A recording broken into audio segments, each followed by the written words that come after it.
Salut les amis.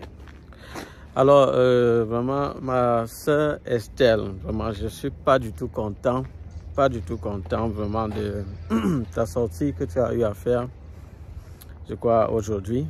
Je suis vraiment pas content parce que j'ai eu à regarder ta vidéo où tu te retrouves en train de dire que beaucoup d'immigrants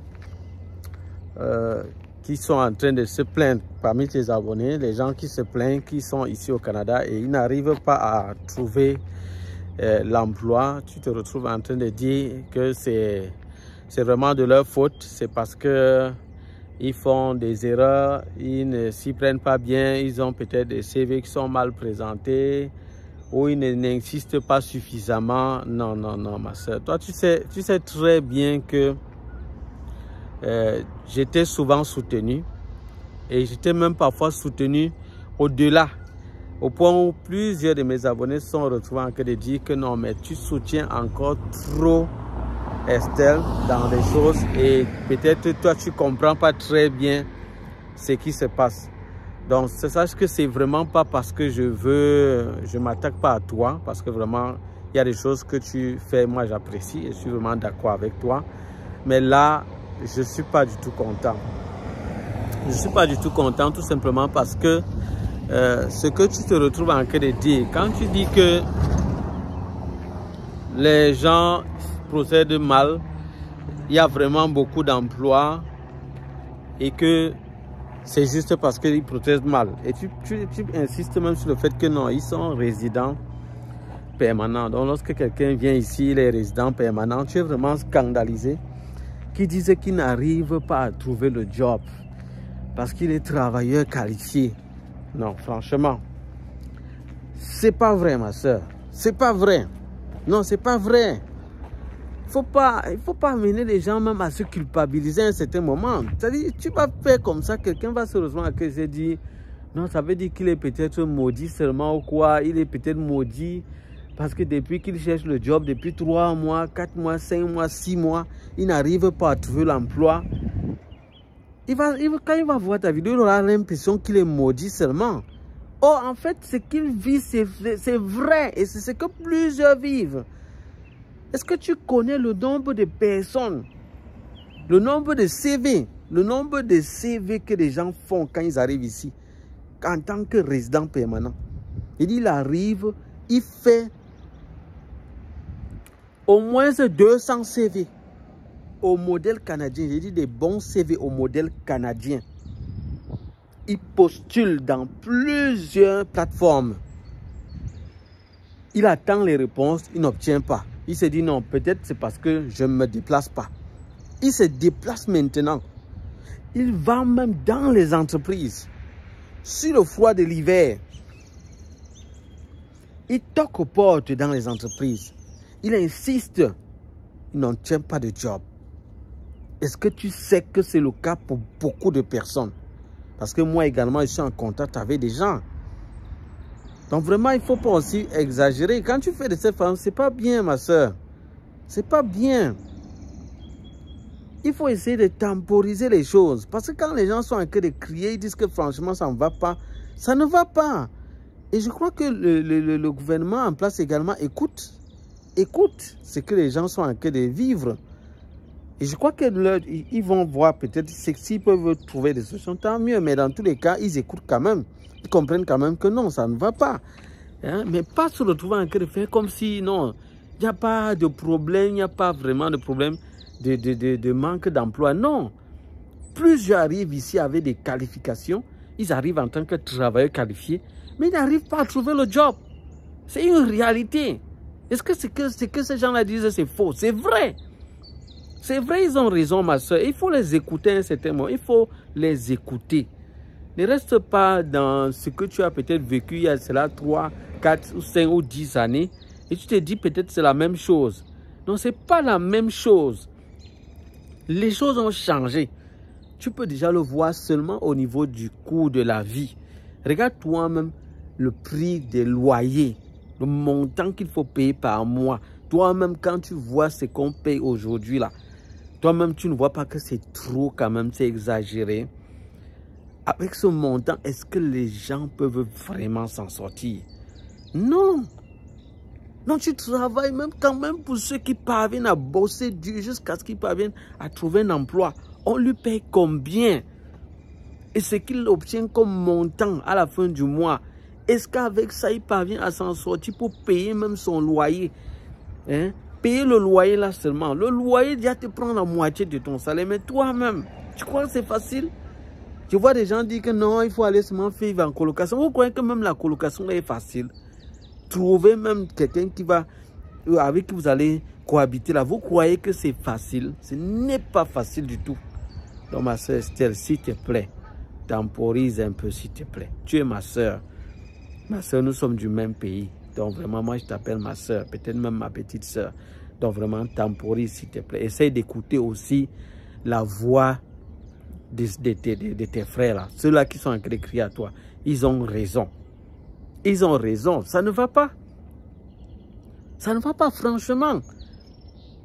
Tu vois, les gens sont là, ils arrivent étant enseignants. Vraiment, parce que j'ai vu, je connais plusieurs personnes. Ils disent enseignants. Tu es pris dans ce pays comme enseignant. Tu dois travailler qualifié. Mais comment se fait-il que tu peines encore à trouver un endroit où tu vas pouvoir enseigner? C'est vrai, la pédagogie est différente. Moi, je comprends ça. Mais pour un enseignant qui est vraiment qualifié, qui est prêt, mais il ne faudra pas peut-être des années pour qu'il comprenne la pédagogie qu'il y a dans ce pays. Il ne lui faut pas des années. Tu crois qu'il faut des années? Non, il n'a pas besoin des années. Si c'est un enseignant, c'est un enseignant. Ça veut dire qu'il comprend, il connaît la pédagogie, il peut s'en sortir, il peut s'adapter.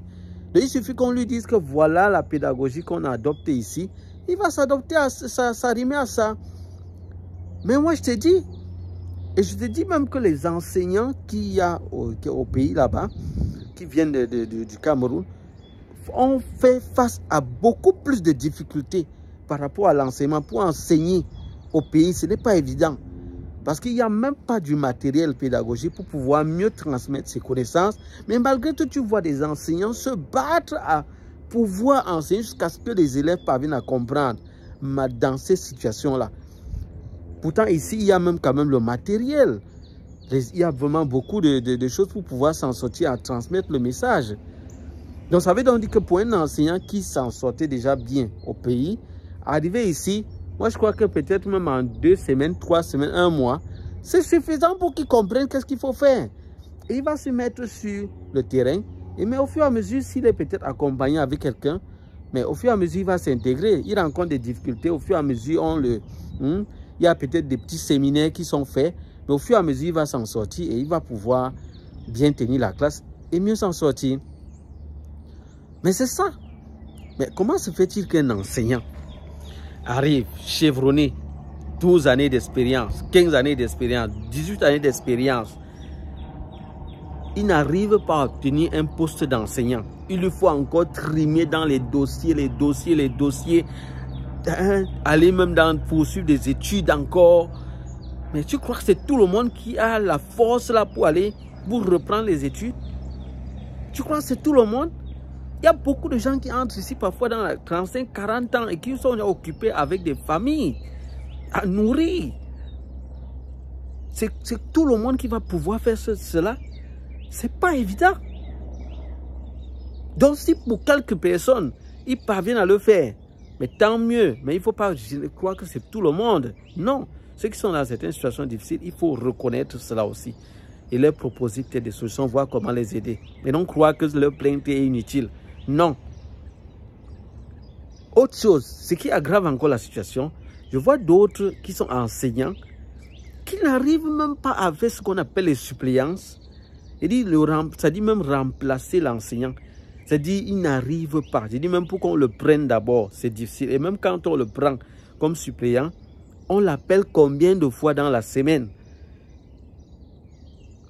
Parce que ici, pour les suppléants, dès qu'on envoie le message, il faut être le premier à cliquer. Et il y a beaucoup de personnes déjà dans cette liste-là. Au point où lorsque peut-être l'enseignant reçoit la demande peut-être de remplacer un personnel, un ancien dans un établissement. Dès que le message vient, il fait 2 secondes, il va aller directement pour cliquer comme ça pour dire bon, je valide ceci pour aller remplacer cet ancien. Dès qu'il fait peut-être 2 secondes, il clique, il voit directement que la demande est déjà complétée. C'est-à-dire il y a quelqu'un qui a déjà cliqué. Donc c'est un peu comme si il y a des personnes qui sont ici avec le téléphone en train d'attendre. Ils sont même déjà à la page. Dès que ça vient, ils cliquent. Donc tu comprends. Si déjà les enseignants se retrouvent dans cette situation-là, tu peux un peu imaginer ceux qui viennent peut-être et qui n'ont même pas peut-être, dont leur domaine n'est même pas en demande ici. Tu comprends qu'ils vont avoir de la misère à trouver un emploi. Donc vraiment, essaye d'être un peu compréhensif, ma soeur, s'il te plaît. S'il te plaît seulement. Moi, vraiment, je te prie de comprendre cela. Donc, il y a vraiment beaucoup de personnes qui sont en train de voir comment quitter ce pays. Ils sont venus étant travailleurs qualifiés, venant dans le but d'avoir des meilleures conditions de vie. Mais ils se rendent compte, malgré tous leurs efforts, parce qu'il ne faut pas faire comme si ce sont juste des paresseux, des gens qui ne veulent pas faire des efforts. Non, non, non, non, non, non. C'est pas ça. C'est pas ça. Donc, c'est pas tout le monde qui a la capacité de pouvoir lancer des business. Non, c'est pas tout le monde. Parce que je sais quand même que pour quelqu'un qui est dans les business et tout, il s'en sort mieux ici au Canada. Là, c'est clair. Moi, je le dis cela parce que je vois moi-même à mon niveau. Tu vas mieux t'en sortir si tu es quelqu'un qui est dans les business ou qui fait certaines choses. Oui, tu vas mieux t'en sortir. Mais vraiment, pour quelqu'un qui vient déjà au pays, il n'était pas habitué à faire des business. Lui, il est enseignant. Celui, c'est ce qu'il fait. Et ce n'est que ça qu'il fait. Donc, il arrive ici, il se dit, je arrive là, je vais enseigner tout simplement. Et pareil pour des ingénieurs ou d'autres personnes. Il y a plusieurs personnes qui triment. Je dis même à trouver, je dis qui transpirent, même à trouver seulement un job sain, même ménager, même peut-être quelqu'un personnel, même d'entretien. Il faut souffrir pour qu'on te prenne. Je dis qu'il faut souffrir. Tu vois des gens qui vont peut-être dans des endroits où on a dit on veut des gens pour pouvoir travailler en tant que personnel d'entretien. Il arrive, il se rend compte que il y a au moins 30, 50, 60 personnes qui sont là. Et chaque fois, les gens ne font que venir. Il était venu juste pour déposer aussi sa part de dossier. Et il se rend compte que les gens ne font que venir en masse et en grand nombre. Pour un job qui sera payé dans les 16-17 $ de l'heure. Il n'arrive même pas à obtenir ce poste-là. Tu vas voir après d'autres personnes qu'on appelle. On leur dit, bon, est-ce que vous êtes toujours intéressé? Ça, il a déposé le dossier il y a de cela peut-être 1 mois. Il dit juste pour être personnel d'entretien. C'est après peut-être 1 mois qu'on l'appelle. On lui demande, est-ce que vous êtes encore intéressé par l'emploi?